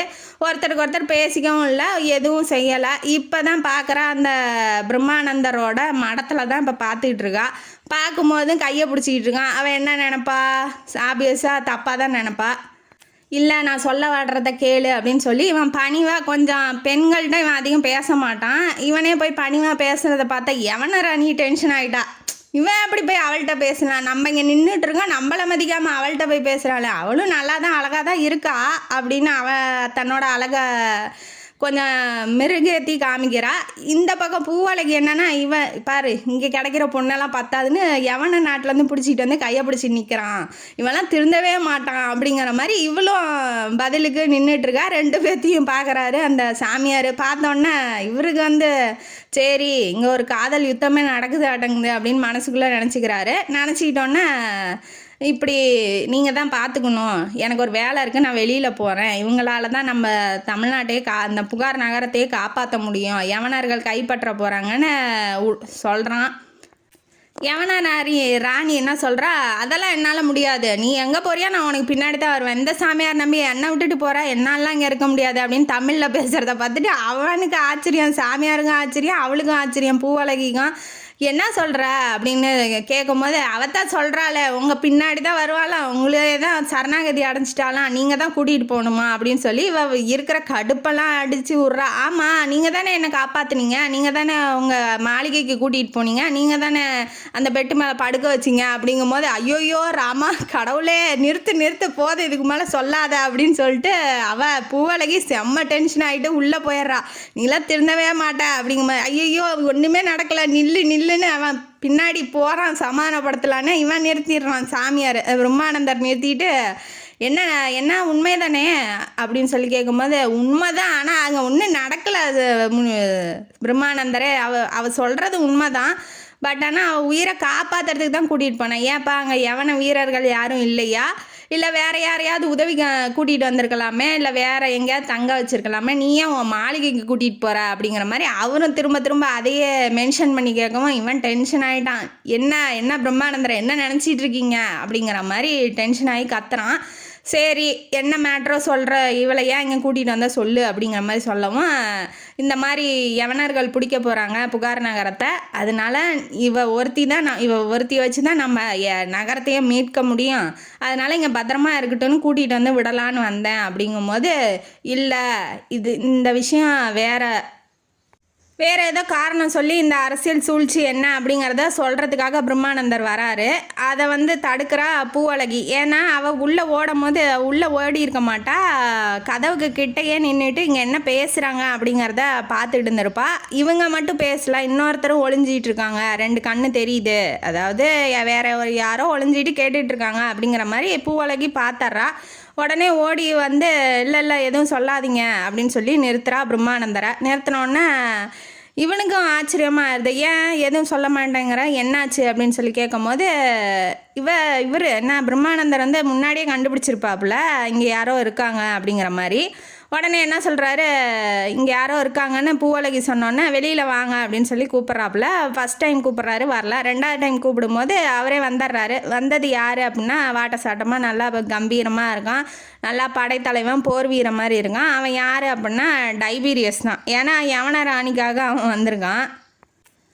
பிரம்மானந்தருக்கு அது டைபீரியஸ்ன்னு தெரிஞ்சு போயிடுச்சு, இவனுக்கும் தெரிஞ்சிருச்சு, யார் இளஞ்செழியனுக்கும் தெரிஞ்சோடனே வாள் இடுப்பில் சருகி இருக்கா, வால் பக்கமாக கை போகுது அவனுக்கு. ஏன்னா இப்போ சண்டை போடலாம், யவன ராணியை கூட்டிகிட்டு போகலாம் அப்படிங்கிற மாதிரி அவனுக்கு தோணுது. உடனே என்னப்பா டைபீரியஸ் எப்பப்பா வந்தா அப்படிங்கும்போது என்னமோ விருந்துக்கு வந்த மாதிரி கேட்குறாப்புல. இல்லை யவன ராணியை அவன் தூக்கிட்டு வந்துட்டான், அவங்கள காப்பாற்றுறதுக்காக நான் வந்திருக்கேன் அப்படிங்கும்போது, சரிப்பா நீ கூட்டிகிட்டு போப்பா, எங்களுக்கு எதுவும் பிரச்சனை இல்லைன்னு சொல்லி பிரம்மானந்தர் சொல்கிறாரு. இதை பார்த்தோன்னே இளஞ்செழியனுக்கு ஷாக்கு. என்னையா சொல்கிற, இவளை வச்சு தான் நான் புகார் நகரத்தையே மீட்கலான்னு இருக்கேன், இப்போ பார்த்து நீ என்னமோ கூட்டிகிட்டு போன அசால்ட்டாக சொல்கிறேன், நான் எவ்வளோ கஷ்டப்பட்டு இவளை கூட்டிகிட்டு வந்திருக்கேன் தெரியுமா அவனுக்கு அப்படிங்கிற மாதிரி அவர் சொல்கிறாப்புல. இப்போ புரிஞ்சுக்கப்பா, சுச்சுவேஷனை முதல்ல புரிஞ்சுக்கா, அதுக்கப்புறம் நீ பேச அப்படிங்கும்போது, நீங்கள் கூட்டிகிட்டு போங்க டைபீரியஸுங்கும் போது யவன ராணியும் பார்த்துட்டு ஒருத்தர், யவன ராணிக்கு முன்னாடியே தெரிஞ்சிருக்கு அவன் இங்கே தான் நிற்கிறான் டைபீரியஸுங்கிறது. பிகாஸ் கண்ணில், அதாவது சாமியார் பார்த்துருப்பாரு, அந்த பிரம்மானந்தர் பார்த்துருப்பாரு, அவர் கண்ணில் டைபீரியஸ் தெரியறது அவளுக்கு தெரிஞ்சிருக்கும். அதனால் இங்கே தான் இருக்கான் அப்படிங்கிறது அவளுக்கு முன்னாடியே தெரிஞ்சிருக்கு. கூட்டிகிட்டு போப்பாங்கும் போது மன்னிச்சிரு, இந்த மாதிரி தப்பு செஞ்சிட்டான் இளஞ்செழியன் அப்படின்னு சொல்லிட்டு ஒரு மன்னிப்பை போடுறாப்புல. இவன் பாட்டுக்கு அமைதியாக கூட்டிகிட்டு போகிறான். ஆனால் கூட்டிகிட்டு போன மறுகணமே கதவை சாத்தி தாப்பா போடுறாரு. உடனே போய் ஒரு ரகசிய அறையில் ஒளிகிறாரு. அங்கே இன்னொரு சுரங்கப்பாதை மாதிரி இன்னொரு அறை போகுது. அந்த ரூமுக்குள்ளே போய் இவங்க 2 பேர்த்தையும், பூவழகியையும் இளஞ்செழியனையும் அங்கேயே விட்டுட்டு அவளோட தோழிகள் அங்கே 2 பேர் இருக்காங்க, அவளையும் கூட்டிகிட்டு வந்துடுறேன் அப்படிங்கிற மாதிரி இவர் கிளம்பி போகிறாப்புல. இவருக்கு எப்படி இதெல்லாம் தெரியுது, ஏன் நம்மளை அடைச்சி வச்சுருக்காரு, எதுக்காக யவன ராணியை கூட்டிகிட்டு போக சொல்லியிருக்காரு, அவனுக்கு எதுவுமே புரியல. என்னாச்சு சொல்லிட்டு போங்க அப்படின்னு கேட்குறாப்புல. கேட்கும்போது அவர் மெதுவாக சொல்கிறாரு, ஏடா பைத்தியக்காரா, அங்கெல்லாம் அவன் தனியாக படையோடு வந்திருப்பான்டா, அதுக்கு பத்தாததுக்கு நம்மளுக்கு முன்னாடியே 2 பேர் தலைக்கு மேலே 2 பேர் நின்றுட்டு இருக்கானுங்க, நீ வேண்டான்னு சண்டை கிண்டை போட ஆரம்பிச்சிருந்தீங்கன்னா நேராக அவங்க வாளும் ஈட்டியும் நெஞ்சில் பொழந்து நம்ம மேலோகத்தில் தான் மீட் பண்ணியிருப்போம், நீ பாட்டுக்கு அவளை பிடிச்சிக்கிட்டு சண்டை இழுத்துருவியோன்னு தான் நான் போக சொல்லிட்டேன் அப்படிங்கிற மாதிரி அவர் சொல்கிறாப்புல. ஏன்னா இவர் எல்லாத்தையும் கண்காணிச்சிருக்காரு, யார் பிரம்மானந்தர் கண்காணிச்சிருக்காப்புல. சரி இப்போ அடுத்த பிளான் என்ன அப்படிங்கும்போது, நான் முதல்ல போய் கூட்டிகிட்டு வந்துடுறேன் அவங்க தோழிகளன்ட்டு இப்போ கிளம்பி போகிறாப்புல. இப்போ 2 வருஷம் கழித்து இளஞ்செழியனும் பூவழகியும் ஒரே ரூமில் இருக்காங்க. வெளியிலேருந்து ஆணு ஒரு கத்துற மாதிரி ஒரு சத்தம் கேட்குது. அதை பார்த்தோன்னே அவள் பயந்தவளை இறுக்கி பிடிச்சிக்கிறான், இதுதான் சான்ஸு அப்படின்னு கொஞ்சம் கொஞ்சமாக பேச ஆரம்பிக்கிறான். பூவழகி அப்படின்னு சொல்லிட்டு, உங்கள் அப்பா என்னை வீட்டை விட்டு துரத்துனாரு, நீ என்ன நினைக்கிற அப்படிங்கும்போது, உனக்கு தெரியாதா அப்படின்னு சொல்லி கேட்குறாப்புல. எனக்கு தெரியும், அப்பா நீயும் உங்கள் அப்பாவும் பிளான் பண்ணி என்னை துரத்தி விட்டுட்டிங்களா அப்படிங்கும்போது அவள் எதுவுமே பதில் சொல்லலை, ஆமான்னு சொல்லலை இல்லைன்னு சொல்லலை. ஏன்னா பிடிச்சவன் பிடிச்சிக்கிட்டு இருக்கான், அப்புறம் அவள் எப்படி பேசுவா, பேச்சே வரல. கரெக்டாக முந்திரி கொட்டை மாதிரி இவர் வந்துடுறாப்புல. சாமியார் கதவை திறந்துட்டு அந்த தோழிகளையும் உட்கார வச்சிட்றாப்புல. தோழி ஒருத்தி தான் நினைக்கிறேன், இன்பவள்ளி. அவளை மட்டும் உட்கார வச்சுட்டு இப்போ சுரங்கப்பாதை வழியாக இரும்பு கதவு மாதிரி இருக்குது, அதை திறந்துட்டு உள்ளே இறங்கி போகிறாங்க.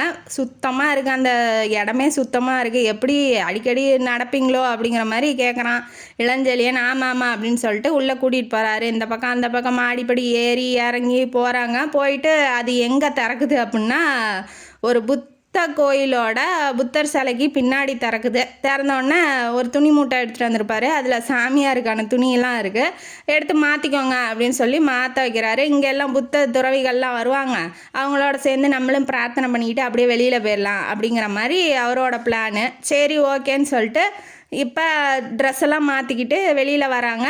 தனித்தனியாக பிரிஞ்சு போயிடுறாங்க.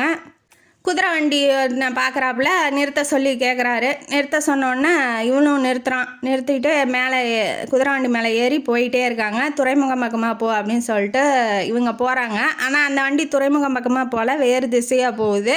இதை இன்பவள்ளி, அதாவது பூவழகியோட ஃப்ரெண்டு பார்த்தோன்னே பூவழகிட்ட சொல்கிறா, சாமியார் நைட்டு ஃபுல்லாக தூங்கலை அப்படிங்கிறதுனால தூங்கிடுறாப்புல. இவர் முழிச்சுக்கிட்டு தான் இருக்கார் ஹீரோ இளஞ்செழியன். ஆனால் இப்போ சொல்லணும், அது யாருக்கு, வண்டிக்காரனுக்கு தெரியாமல் சொல்லணும். அப்போ என்ன பண்ணுறா, பூவழகிட்ட சொல்கிறா. பூவழகி இப்போ எழுப்பி விடணும், அதாவது இப்படி கையை வச்சு சீண்டி விட்டாதான் அவர் பக்கம் திரும்புவாப்புல. இப்போ இவன் போய் கையை தொட்டால் இவன் ஏதாவது தப்பாக நினச்சிக்குவாங்கணும் அப்படிங்கிற மாதிரி இவன் நினைக்கிறா. இதுக்கெல்லாம் அதெல்லாம் டைம் இல்லை, பண்ணுங்க சீக்கிரம் எழுப்பிவிடுங்க அப்படிங்கிற மாதிரி அவள் சொல்கிறா தோழி. சரின்னு எழுப்பி விட்டு கண்ணால் ஜாடை காமிக்கிறா, வேறு வழியாக போயிட்டுருக்கு குதிரை வண்டி அப்படிங்கிற மாதிரி. உடனே பிரம்மானந்தரை காலில் சீண்டி விட்றான் நம்ம இளஞ்செழியன். அவரும் எந்திரிச்சிக்கிறாரு. எந்திரிச்சிக்கிட்டோன்னே கண்ணை காமிச்சு விட்றான். சரி என்னப்பா குதிரை வண்டி என்ன, எத்தனை வருஷமாக இந்த வண்டியை ஓட்டிகிட்டு இருக்கேன்னு சும்மா பேச்சு கொடுக்குறாப்புல. அவன் வேறு வாய்ஸில் பேசுகிறான், யார் குதிரை வண்டிக்காரன் நல்லாவே தெரியுது. இவர் என்ன பண்ணுறாரு, பேச்சு கொடுத்துக்கிட்டு அப்படியே போய் கழுத்தை பிடிச்சி அமுக்கி உள்ளே இழுத்துட்றாரு. இழுத்தோடனே இவனுக்கு ஆச்சரியமாகிடுச்சு. அது யார் அப்படின்னா இப்பலாஸ் குதிரை வண்டிக்காரன் வேஷம் போட்டு வந்திருக்கான். ஏன்டா என்னாச்சுடா அப்படின்னு சொல்லி கேட்குறாப்புல. இப்போல்லாம் பேச நேரம் இல்லைன்னு சொல்லிட்டு ஒரு அரபு நாட்டு வணிகம் இருக்கிற ஏரியா பக்கமாக போகிறாப்புல. அது வீடு எப்படின்னா கிட்ட மாடிப்படி மாதிரி கட்டி வச்சுருப்பாங்க. அங்கே தொலைவி கண்டுபிடிக்கிறது ரொம்ப கஷ்டம் அப்படிங்கிறதுனால இவங்க அந்த வழியாக அந்த அரபு நாட்டு வணிகன்ட்ட சொல்லிட்டு மாடியில் போய் தங்குறாங்க. எப்பட்றா தப்பிச்சா, எப்பட்றா டைபீரியஸ் உனக்கு பின்னாடி தான் வந்தேன்னு சொன்னான். ஏன்னா அங்கே கேட்டிருப்பான், எப்படி இந்த இடத்த கண்டுபிடிச்சிங்க, யவன ராணிகிட்ட வந்தீங்க அப்படிங்கும்போது இவரோட கூட்டாளி இவங்க குதிரையில் வந்தப்பயே நான் பின்னாடியே துரத்திக்கிட்டு வந்தேன். 2 பேர் பிரியும் போது நான் இப்பலாசு பின்னாடியே போயிட்டேன், அவர் வேறு வழியாக போயிட்டார், பட் ஆனால் அவர் பின்னாடியே தான் கண்டுபிடிச்சேன் அப்படிங்கிற மாதிரி இவர் சொல்லியிருப்பார். அது வேறு ஒன்றும் இல்லை, இவன் என்ன பண்ணியிருப்பான்னா டைபீரியஸ் பின்னாடி வரான்னு தெரிஞ்சுக்கிட்டு குதிரையை வேறு பக்கமாக திசை திருப்பி அவன் போய் மடத்துக்கு பக்கத்தில் இருக்க புதர்கிட்ட ஒளிஞ்சிருப்பான். இவர் என்ன நினச்சிக்கிட்டு வந்திருப்பாருன்னா, இவன் இந்த வழியாக தான் வந்திருக்கான், அப்போ இந்த வழியாக ஏதோ ஒரு இடத்துல தான் ஒளிஞ்சிக்கிட்டு இருப்பாங்க அப்படின்னு சொல்லி மடத்தை கண்டுபிடிச்சி ஆளுங்கள்லாம் முன்கூட்டியே நிறுத்தி வச்சுருப்பான், முற்றுகையிட வச்சுருப்பான். இப்போ அதுதான் நடந்திருக்கும். ஆனால் எல்லாத்தையும் சீடர்கள் ஒரு பக்கமாக, அதாவது நிறுத்தி வச்சுருப்பார், யாராவது வராங்களா அப்படின்னு சொல்லி பாரு அப்படின்னு சொல்லி பிரம்மானந்தர் நிறுத்தி வச்சுருப்பாரு. அந்த சீடர்களில் ஒருத்தன் தான் கத்தியிருப்பான்னு, ஏன்னா யாராவது வந்தால் சத்தம் போடு அப்படின்னு சொல்லியிருப்பார். அந்த கத்தினவனை விட்டுருப்பான் டைபீரியஸ். ஏன் அப்படின்னா அவனால் ஏதாவது க்ளூ கிடைக்கும், நமக்கு இங்கே என்ன நடக்குது, இங்கே யாராவது வராங்க அப்படின்னு சொல்லிட்டு க்ளூ கிடைக்கும் அப்படிங்கிற மாதிரி கொலை பண்ணாமல் விட்டுருப்பான். இதெல்லாம் சொல்லிகிட்டு இருக்கான் இப்பலாஸ் படைத்தலைவர்கிட்ட சொல்லிகிட்டு இருக்கான். நாடு ஆபத்தில் இருக்குது, இப்போ நம்ம தப்பிக்கணும், காவேரி ஆற்றை தாண்டி அக்கறைக்கு போனால் தான் என் படம் இருக்குது, என் படையை கூட்டிகிட்டு வரணுனால நான் இங்கேருந்து தப்பிக்கணும், இப்போ என்ன பண்ணுறது அப்படிங்கிற மாதிரி இப்போ பிளான் போட ஆரம்பிக்கிறாங்க. இப்பலாஸ் என்ன சொல்கிறான்னா, நான் போய் செக் பண்ணிட்டு வரேன், எங்கெங்கே எவன் நிற்கிறான், எத்தனை பேர் நிற்கிறானுங்க, என்ன சூழ்நிலையில் சுச்சுவேஷனில் இருக்குது நகரம் அப்படிங்கிறத நான் போய் பார்த்துட்டு வரேன்னு சொல்லிட்டு இப்பலாஸ் கிளம்பி போயிடுறான். இந்த பக்கம் பிரம்மானந்தர் என்ன பண்ணுறாருன்னா, என்னென்ன நடக்குது அப்படிங்கிறத சொல்லிகிட்டு இருக்காரு. இப்போ தப்பிச்சு போனாலும் போகிறதுக்கு சான்ஸ் இல்லை. ஏன்னா ஆறு ஆறு வழியாக தான் போகணும். ஆறு கடலும் சங்கமிக்கிற இடத்துல தான் தாண்டி வேறு எங்கே இடத்துக்கு போனாலும் ஆற்றை தாண்டி தான் போகணும். அதனால் என்ன பண்ணான்னா துறைமுகத்திலலாம் பலத்த பாதுகாப்பு போட்டு வச்சுருப்போம், எப்படியும் தப்பிக்க முடியாது. அதனால் ரெஸ்ட் எடுங்க, நைட்டு பார்த்துக்கலாம் அப்படிங்கிற மாதிரி அவர் சொல்கிறாரு பிரம்மானந்தர். இப்போலாஸ் வந்து நைட்டு ஒரு மூட்டை நிறையா உப்பு மூட்டையெல்லாம் நிறையா எடுத்துகிட்டு வரான். என்னடா அது அப்படின்னு சொல்லி கேட்கும்போது, நம்ம வந்து இந்த அரபு நாட்டு வணிக மாதிரி வேஷம் போட்டுட்டு தான் நம்ம போக முடியும், ஏன்னா துறைமுகத்திலலாம் நிறையா ஆள் செக்யூரிட்டிலாம் நிறையா இருக்குது, நம்ம போக முடியாது அப்படிங்கிற மாதிரி சொல்கிறான். அந்த வணிகம் இருக்கான் இல்லையா வீட்டில், அவனே சாப்பாடு எல்லாம் தங்குற வசதியெல்லாம் கொடுத்து நல்லா தான் பார்த்துக்கிறான். இப்போ நைட் ஆகுது, கிளம்புறதுக்கு ரெடி ஆகுறாங்க, எல்லோரும் ட்ரெஸ் எல்லாம் மாற்றிக்கிறாங்க, வணிகன் மாதிரி ட்ரெஸ் பண்ணிக்கிறாங்க. இப்போ போகிறாங்க, போகும்போது முத்துக்கள்லாம் இருக்கிற பேக்கை வந்து செக் பண்ணிக்கிட்டு இருக்காங்க. அங்கே எப்படி அப்படின்னா என்ன இருக்குது அப்படிங்கிறத பார்க்குறதுக்கு ஒருத்தன், எத்தனை கிலோ என்ன வெயிட்டு என்னென்ன எடுத்துகிட்டு போகிறாங்க அப்படிங்கிறத லிஸ்ட்டு போட ஒருத்தன், அப்புறம் அந்த புலி அச்சு அதாவது சிம்பிளை அச்சிடுறதுக்கு ஒருத்தன், எத்தனை மணி எங்கே போகிறாங்க எங்கேருந்து எங்கே பயணம் அப்படிங்கிறத குறிக்கிறதுக்கு ஒருத்தன் அப்படின்னு சொல்லிட்டு அங்கெல்லாம் வரிசையாக நிற்க வச்சுருப்பாங்க. ஏன்னா அந்த காலத்தில் ஒரே வழி, எதிரிகள் வர்றது போகிறது ஒரே வழி, கடல் வழி ஆறு வழியாக தானே வராங்க. இப்போ அந்த இதை பாதுகாப்பாக இருக்கணும் அப்படிங்கிறதுக்காக சோழர்கள் அப்பயே வந்து செஞ்சு வச்சுருக்காங்க, அதை இன்னும் மெயின்டைன் பண்ணுறாங்க. அப்படிங்கிறதுனால இப்போதைக்கு புகார் நகரம் யவனர்கள் கையில் இருக்குது அப்படிங்கிறது புகார் நகர மக்கள்கிட்ட பரவலை. ஏன் அப்படின்னா சோழ மக்கள் அதிகமாக இருக்கிறாங்க, புகார் அதாவது யவனர்கள் கம்மியாக இருக்காங்க. இப்போ நாங்கள் நாட்டை பிடிச்சிட்டோம் அப்படின்னா மக்கள் புரட்சி செய்வாங்க இல்லையா, அப்போ அதை கண்ட்ரோல் பண்ணுறதுக்கு அளவுக்கு படை வேணும், யவன வீரர்கள் வரணும். அதனால் வெயிட் பண்ணிகிட்ருக்கான் டைபீரியஸ். இன்னும் எதுவும் அது அறிவிக்கலை, எந்த விதமான அறிவிப்பும் இல்லை. இப்போ என்ன பண்ணுறான், துறைமுகத்துக்கு இப்போ போகிறாங்க, முத்தை காமிக்கும் போது இந்த முத்தை அச்சிடுற அளவுக்கு இது ஒன்றும் வேல்யூ இல்லையே அப்படின்னு சொல்லிட்டு சொல்லலாம். எந்த முத்தை பற்றி பேசுகிற அப்படிங்கும்போது பூவலை கேட்குறா. கேட்டது யார் அப்படின்னா டைபீரியஸ், அதாவது அவன் வேஷம் போட்டு உக்காந்துட்டு இருக்கான். கரெக்டாக கண்டுபிடிச்சாருன்னா இவங்கெல்லாம் தப்பிச்சு போகிறாங்க அப்படிங்கிறத.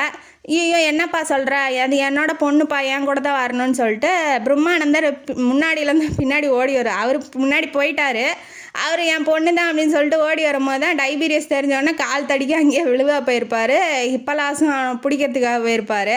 இப்போ ஆக மொத்தத்தில் எல்லாம் மாட்டிக்கிட்டாங்க. ஆனால் இளஞ்செழியனை காணோங்க. எங்கே அவங்க கூட ஒரு படைத்தலைவன் இருப்பானே, அவனை எங்கேயோ காணுமே அப்படிங்கும்போது இவங்களுக்குமே ஆச்சரியம். ஏன்னா ஃப்ராக்ஷன் ஆஃப் செகண்டில் அவன் காணா போயிட்டான், எங்கே போயிருப்பான்.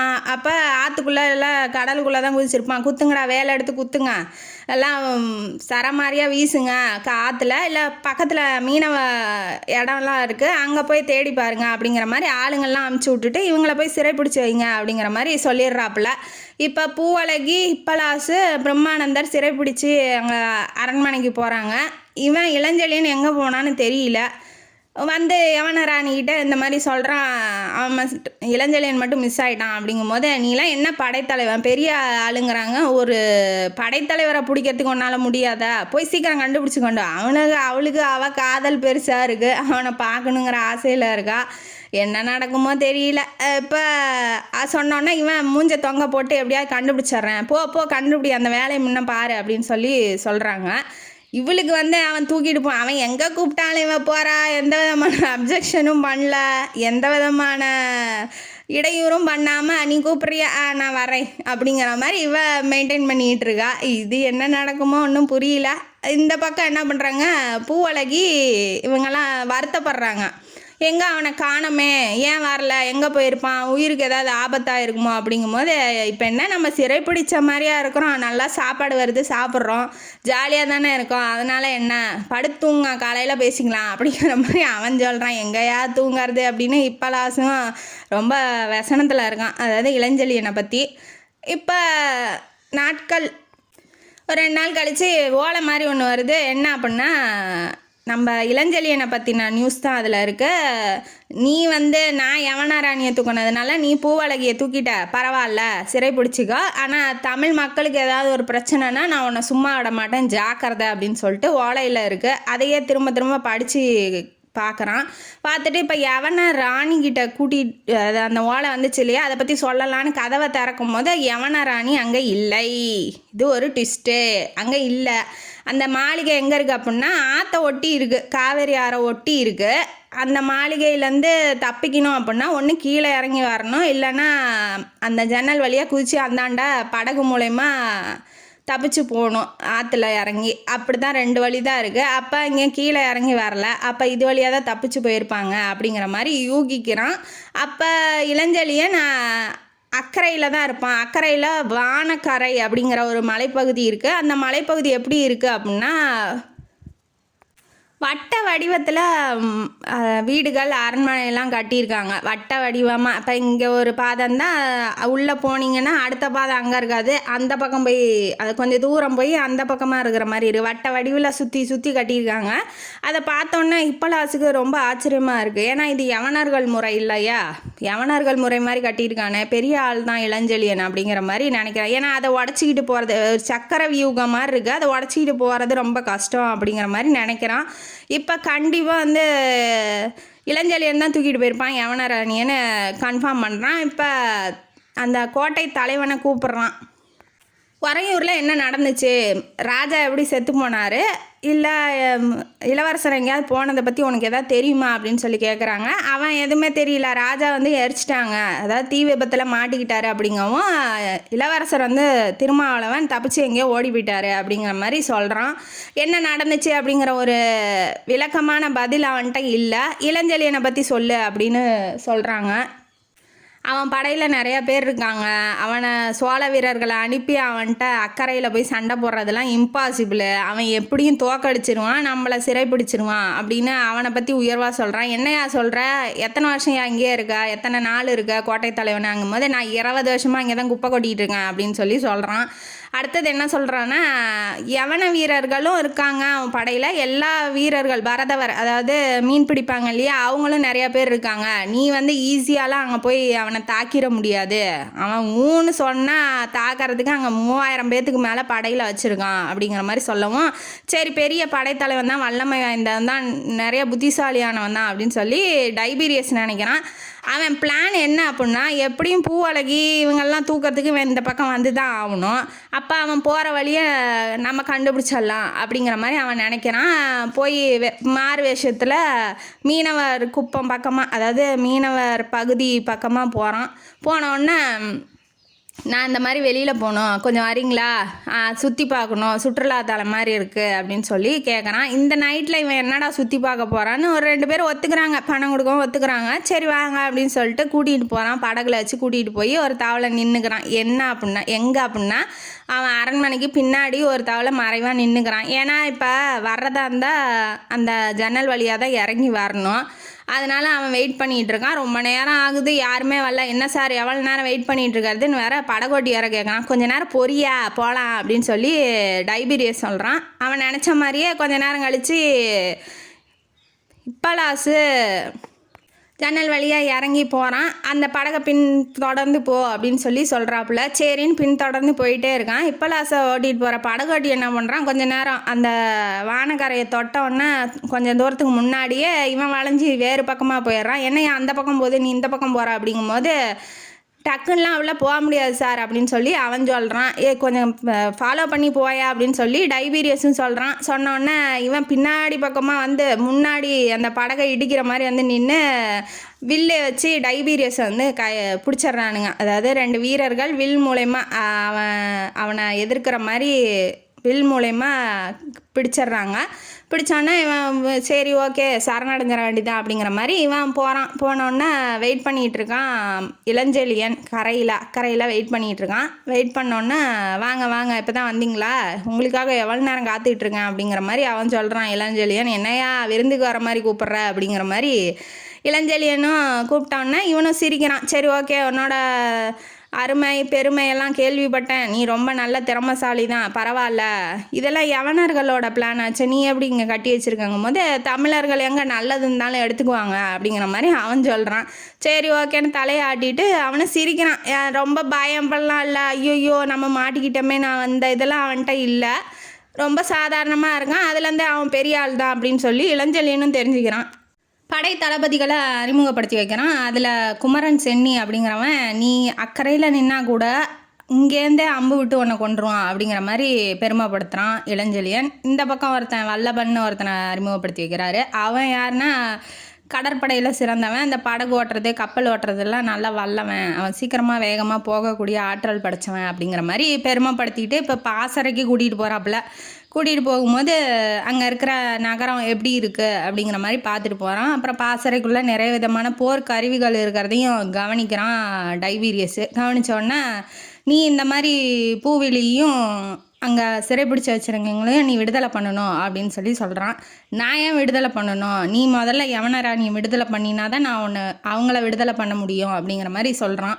ராணிகிட்ட கேட்காம நான் எந்த விதமான கையெழுத்தும் போடுறதுக்கு எனக்கு எந்த விதமான உரிமையும் இல்லை அப்படிங்கும்போது, சரி நீயே போய் ராணிகிட்ட கேட்டுக்கோப்பா அப்படின்னு சொல்லிட்டு பாசறைக்கு அந்த பக்கம் இருக்கிற ஒரு ரூமுக்குள்ளே கூட்டிகிட்டு போகிறான். ராணியை அடைச்சி வச்சுருக்கான் இல்லையா, அங்கே கூட்டிகிட்டு போகும்போது ராணி வந்து ஜன்னலை பார்த்த மாதிரி அந்த ஆற்றை வந்து வேடிக்கை பார்த்துட்டு இருக்கும்போது, என்ன ராணி விடுதலை பண்ண சொல்கிறாங்க, நீங்கள் என்ன சொல்கிறீங்க அப்படிங்கும்போது, இல்லை விடுதலை பண்ணலாம் ரைட்டு, முதல்ல டைபீரியஸை நீ விடுதலை பண்ணு, அப்போ தான் அவன் விடுதலை பண்ணுவான் அப்படின்னு சொல்கிறாங்க.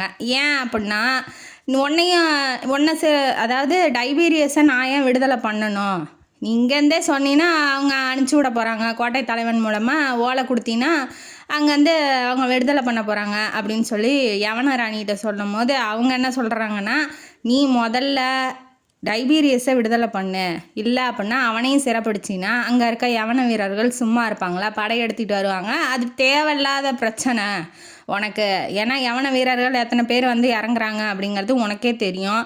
உன்னால் போரிட முடியுமா, இல்லை உனக்கான பூவழகி அங்கே உயிரோடு இருக்கணும் இல்லையா, அதையும் மனசில் வச்சுக்கோ, அங்கே சிறைப்பிடிச்சு வச்சுருக்கவங்களோட நிலைமையும் உனக்கு புரிஞ்சிருக்கும்னு நினைக்கிறேன் அப்படிங்கிற மாதிரி சொல்லவும் அவன் வந்து புரிஞ்சுக்கிறான். சரி ஓகே, நமக்கு வேறு சாய்ஸ் இல்லை, டைபீரியஸை விடுதலை பண்ணுறேன், நீ ஓலை எழுதி கொடுப்பா அப்படின்னு வாங்கிக்கிறாப்புல குமரன் சென்னி, அதாவது அங்கே படைத்தளபதி வாங்கிக்கிறாப்புல. வாங்கிட்டு இவங்கெல்லாம் வெளியில் போயிடுறாங்க. இப்போ யவன ராணியும் நம்ம இளஞ்செழியன் மட்டும்தான் அந்த ரூமில் இருக்கும்போது அவன் என்ன சொல்கிறா, நான் ஏன் நீ கூப்பிடும் போதெல்லாம் நான் வரேன், நீ கூப்பிடும்போது நீ சொல்கிறதெல்லாம் நான் செய்கிறேன் அப்படிங்கிறது உனக்கு புரியலையா அப்படிங்கிற மாதிரி கேட்குறாப்புல. கேட்டோன்னே எனக்கு ஒன்றுமே புரியலையா, அவன் அவனுக்கு பார்த்தோன்னே அழகாக இருக்கா, நல்லா ரசிக்கிறான், சைட் அடிக்கிறான், பட் ஆனால் லவ் பண்ணுறான் அப்படிங்கிற அளவுக்கு சொல்ல முடியாது. அவள் ஆனால் லவ் பண்ணுறா, அதை சொல்கிறா. ஏன்பா ஒன்றுமே சத்தம் போடாமல், ஆமாம் நான் இறக்கிட்டு வந்தேன், அந்த ஜன்னல் வழியாக தோல் மேலே போட்டு இறக்கிட்டு வந்திருப்பான், எந்த சத்தமும் பண்ணியிருக்க மாட்டா, எந்த விதமான இடைஞ்சலுமே பண்ணியிருக்க மாட்டா, வானா வரா போனால் போகிறா, இதை சொன்னால் அது நிறைவேற்றிடுறா, எழுதி கொடுனா எழுதி கொடுக்குறா, இதெல்லாம் ஏன் பண்ணுறேன் நல்லா புரிஞ்சுக்கோ அப்படிங்கிற மாதிரி சொல்கிறா. அப்புறம் அவன் காதோரமாக போய் ரகசியம் பேசுகிற மாதிரி மேலெல்லாம் அவன் மேலே அப்படியே போய் உரசுறா, மேலே ரகசியம் பேசுகிற மாதிரி ஹக் பண்ணோன்னே காதோரமாக போய் சொல்கிறா, இந்த மாதிரி ஒரு ஓலை எனக்கு வந்திருக்கு அப்படிங்கிற மாதிரி சொன்னோன்னே இது பொய்ன்னு கத்துனோடனே அந்த ஓலை என்னான்னு எடுத்து காமிக்கிறா யவன ராணி. காமிக்கும் போது தான் தெரியுது கோட்டை தலைவனுக்கு வந்த ஓலை. அது யார் அப்படின்னா இருங்கோவேல், அவன் தான் வில்லன் ஆஃப் த ஸ்டோரி. அவன் வந்து என்ன பண்ணியிருக்கான்னா சோழ ராஜா இளஞ்சேட் சென்னியை கொலை பண்ணியிருக்கான், தீ வச்சு கொலை பண்ணியிருக்கான். அதை வந்து விபத்து மாதிரி நாடகம் ஆடியிருக்கான். எல்லாமே அவனுக்கு தெரிய வருது. ஏன்னா இவன் சிறு நில மன்னன், இளஞ்சேட் சென்னியோட படையை பார்த்து அஞ்சறவன், இவன் எப்படி கொலை பண்ணுற அளவுக்கு துணிஞ்சான் அப்படிங்கிறத அவனால் நம்ப முடியல, இளஞ்செழியனால் நம்ப முடியல.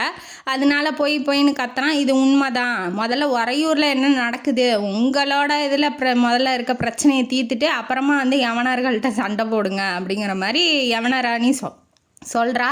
கொஞ்சம் காதலிக்கிற மாதிரி ஹக் பண்ணலான்னு போகிறா, தலையை வச்சு இப்படி முட்டி பார்க்குறா. அதுக்கப்புறம் போய் காதலில் விழுகிற மாதிரி அவன் மேலேயே போய் விழுந்துட்டு அவனுக்கு ஓரளவுக்கு, அவன் ஒரு ஆண்மகன், அவன் எத்தனை நேரம் சும்மா இருப்பான், ஓரளவுக்கு அமைதியாக இருக்கான். அதுக்கப்புறம் பூவழகி நினப்பெல்லாம் அவனுக்கு வரவே இல்லை. அவள் எப்போ பார்த்தாலும் எரிஞ்சு விழுகிறா, வெறுப்பை கக்கிறா, நம்ம லவ் பண்ணுறான், அந்த லவ்வை அவள் புரிஞ்சிக்க மாட்டேங்கிறா.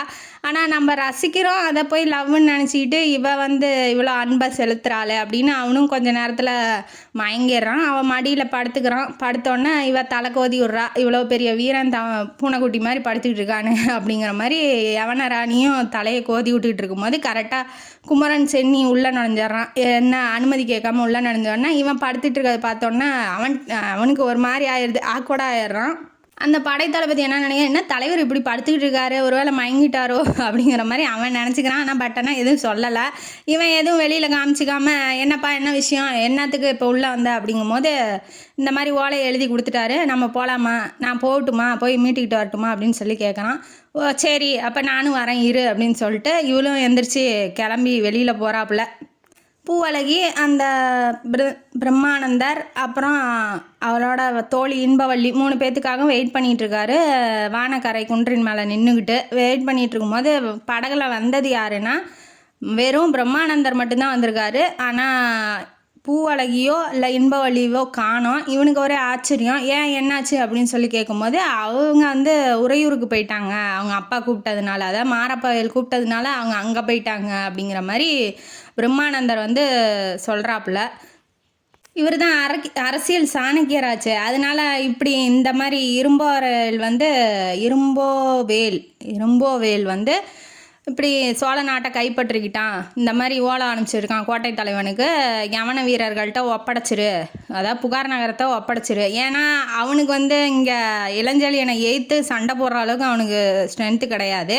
அதனால் அவன் யவனர்கள்ட்டையே ஒப்படைச்சிட்டு யவனர்கள் வந்து அவனுக்கு ஹெல்ப் பண்ணுற மாதிரி, வணிகம் நிறையா இருக்கு இல்லையா, அங்கேயே வணிகம் பண்ணிக்கிட்டு அந்த இப்போ வில்லனுக்கு வந்து ஹெல்ப் பண்ணுற மாதிரி யவனர்கள் வரணும் அப்படிங்கிறதுக்காக அவங்களுக்கே கொடுத்துடலாம் அப்படின்னு ஒரு டீல் போட்டிருக்கான். அந்த ஓலை தான் அது. அதை வந்து பிரம்மானந்தர் பார்த்துட்டு, ஓ இந்த மாதிரிலாம் அவன் இரும்போவேல் வந்து பண்ணுறானா அப்படிங்கிற மாதிரி.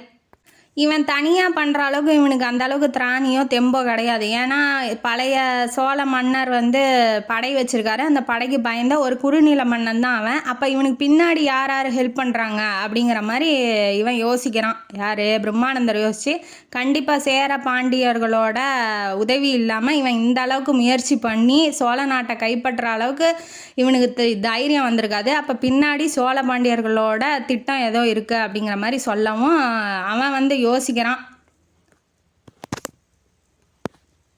ஒன்ட்ட இருக்க ஒரே துருப்பு சீட்டு இவன் மட்டும்தான், யவனராணி மட்டும்தான். அவளை வந்து நீ பத்திரமா பாதுகாத்து வச்சுக்கோ, அவன் உன்னை லவ் பண்ணுறான்னு நினைக்கிறேன் அப்படிங்கிற மாதிரி சொல்லவும், என்ன பிரம்மானந்தர் எப்படி சொல்கிறீங்க, அப்போ பூவழகி கதி அவளை அப்புறம் பேசிக்கலாம்டா, முதல்ல இந்த லவ்வை அக்செப்ட் பண்ணு, அவள் தான் உன்னை வெறுப்பள்ளி கொட்டுறா இல்லையா, முதல்ல இதை வந்து உனக்கு அக்செப்ட் பண்ணிக்க கற்றுக்கோ. ஏன்னா இந்த விஷயத்த டைபீரியஸுக்கிட்ட சொல்லியிருந்தா, அதாவது யவனர்களையே அந்த நகரத்தை வச்சுக்க சொல்லி அவன் ஓலை கொடுத்துட்டான் இல்லையா, அதை டைபீரியஸுக்கிட்ட சொன்னான். இந்நேரப்போ அவன் பரசை அறிவித்து நான் தான் ராஜா, இவங்க தான் ராணி அப்படின்னு சொல்லியிருப்பான். ஆனால் அவன்கிட்ட கொடுக்காம உன்கிட்ட கொடுக்குறான்னா அதுக்கு என்ன அர்த்தம், நீ வந்து இந்த நாட்டை கைப்பற்றிட்டான்னா நீ அவளுக்கு கிடைக்க மாட்டா இல்லையா, அவன் விரோதி மாதிரி நினச்சிக்குவான்.